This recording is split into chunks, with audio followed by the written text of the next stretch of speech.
What's up, family? I'm out and about with my queen, and just wanted to talk about something right quick. So I put up a post on one of my sites called Your 365 Blackness. It's on Instagram. And one of the posts was, name a black owned business that's owned by a black man. So I wanted to tag my brother-in-law, Willie Jr., and his business. So I forgot what his IG tag was, and I went to his IG, went to his website, and on his website it had a white man as sort of the person that can serve you if you wanted to hire his business. And I'm like, Willie Jr. is an extremely dark-skinned black man and all black family, not mixed or anything. And I'm like, I totally get why he put that white man up. Now, we're in the South, we're in Atlanta, Georgia.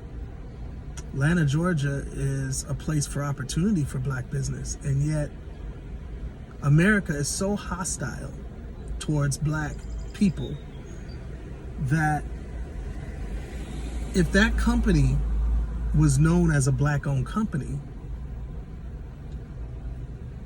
by nature, a great deal, most whites will not patronize it. And that's why he has to use whites, not only on his staff, he owns the company, but not only for staff he uses many whites, but he also has to have a white face represented for his company to get business. And it just saddened me, but it also reiterated what I faced.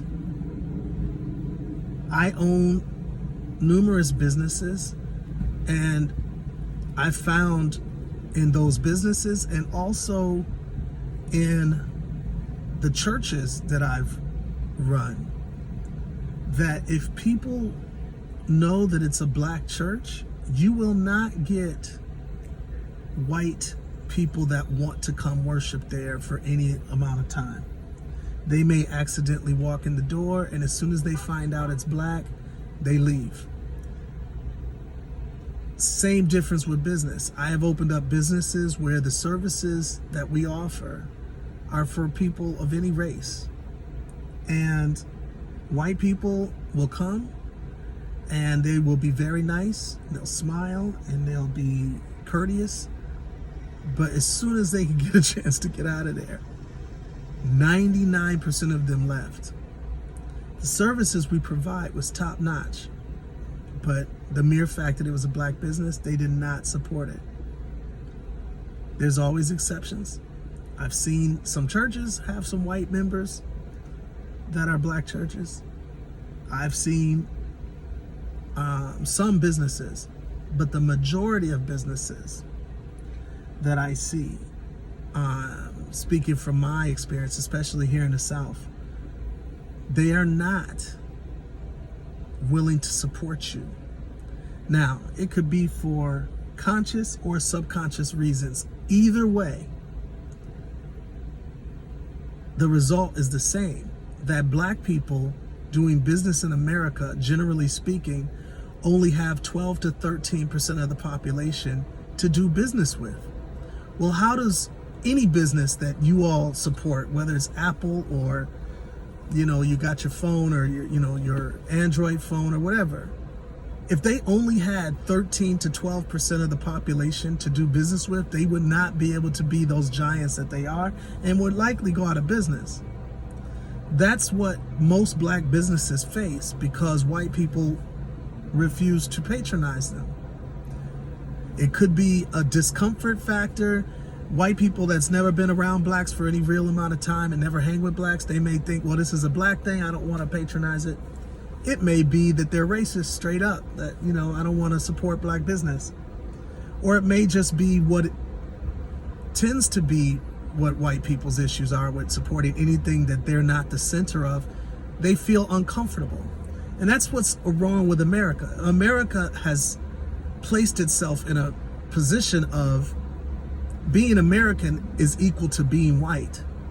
And anything that's not white-centered, anything that's whole existence does not surround about white, is by nature not really American, and many white Americans refuse to support it.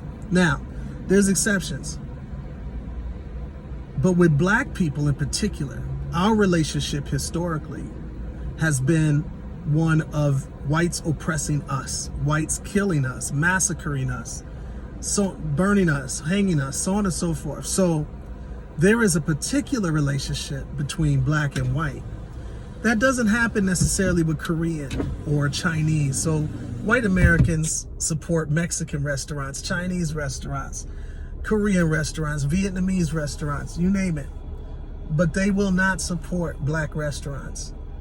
And if you're white watching this, then I want you to make a conscientious decision, and it has to be conscious, to fight against that underlying racist reality that happens in America by nature. And if you're black watching this, beware and be aware that if you start a business, most likely you will be restricted to 12% of the population, which is the black population. You're going to be restricted to that as the people that will support you, with exceptions of 1 or 2 people that are willing to support you as a black business and them being white. It's a sad reality. I hate it, but that is what I have faced. And I could go on forever. Even for me to be able to get some of the buildings that I own, some of the businesses that I have, I've had to use white people to get me those properties, to go through all the red tape of the city. So it's been crazy. Let me know what y'all's experience has been. Peace.